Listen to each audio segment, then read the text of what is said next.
नमस्कार शेतकरी बंधूंनो, मी बापू बिडगर आणि मराठी दरबार या आपल्या युट्यूब चॅनलमध्ये आपले मनापासून स्वागत आहे। तर बघा, पीएम किसान योजनेसंदर्भात एक अत्यंत महत्त्वाचे असे अपडेट आलेले आहे। तर बघा, प्रत्येक नागरिकाने प्रत्येक पीएम किसानच्या लाभार्थ्याने आपली जी काही वार्षिक ई-केवायसी आहे ती आता पूर्ण करणे बंधनकारक करण्यात आलेले आहे। आता ही जी वार्षिक ई-केवायसी आहे याचा उद्देश काय आहे, तर याच्यापासून जे काही बोगस लाभार्थी आहेत तर ते लाभार्थी शोधणे, याच्यासाठी जे काही मयत असतील तर ते वगळणे किंवा अशा प्रकारे चुकीचे अर्ज जे काही भरलेले असतील तर अशा लाभार्थ्यांचे हप्ते बंद करणे, म्हणजे थोडक्यात एक प्रकारे प्रमाणीकरण करण्याची, वार्षिक प्रमाणीकरण करण्याची ही एक महत्त्वाची अशी संधी शेतकऱ्यांना उपलब्ध करून दिलेली आहे। आता सन 2025 ते 26 या वर्षाची तुमची पीएम किसानच्या योजनेची ई-केवायसी करण्याची अंतिम मुदत ही आता 30 जून 2026 हे करण्यात आलेले आहे।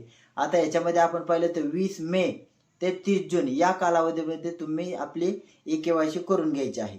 आता याच्यामध्ये जे शेतकरी 30 जूनच्या अगोदर आपली पीएम किसानची ई-केवायसी करणार नाहीत अशा शेतकऱ्यांचे लाभ आता बंद होणार आहेत। त्याच्यामुळे शेतकऱ्यांनी आपली ई-केवायसी करून घ्यायची आहे। हा झाला उद्देश आणि ही झाली त्याची अंतिम मुदत। आता याच्यामध्ये आपण पाहिलं तर शेतकऱ्यांना प्रश्न पडतो की ही ई-केवायसी नेमकी करायची कशी, तर लक्षात घ्या, ई-केवायसी करण्याचे 2 पद्धती आहेत। पहिली पद्धत म्हणजे तुम्ही आधार प्रमाणीकरण म्हणजे तुमचं बायोमेट्रिक पद्धतीने देखील ई-केवायसी करू शकता।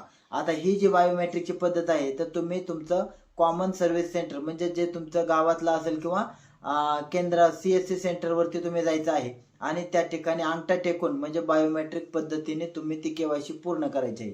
आता याच्यामध्ये दुसरी पद्धत आहे ती म्हणजे तुमचे चेहरा ओळखचे।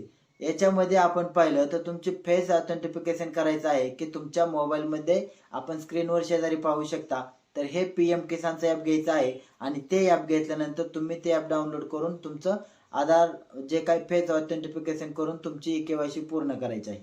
आता हे 2 पद्धतीने तुम्ही आपली ई-केवायसी करू शकता।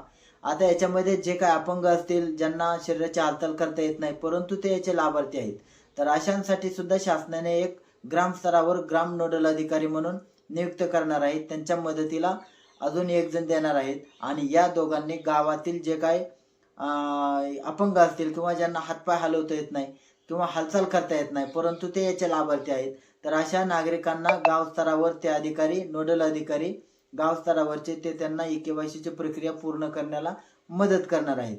त्याच्यामुळे अतिशय महत्त्वाची अशी ही प्रक्रिया आहे आणि शासनाने 2025-26 ची जी ई-केवायसी आहे त्यासाठी 30 जून 2026 पर्यंत अंतिम मुदत दिलेली आहे। आता याची प्रक्रिया 20 मेला चालू झालेली आहे। त्याच्यामुळे जे कोण पीएम किसान योजनेचे लाभार्थी असतील अशा प्रत्येक लाभार्थ्यांनी आपली ई-केवायसी करून घ्यायची आहे। आता आपण ई-केवायसीचा उद्देश पाहिला, ई-केवायसी कशामुळे करायची ते देखील पाहिलं, ई-केवायसी कशी करायची ते देखील पाहिलं आणि हे तुम्ही कुठे कुठे करू शकता हे देखील पाहिलं।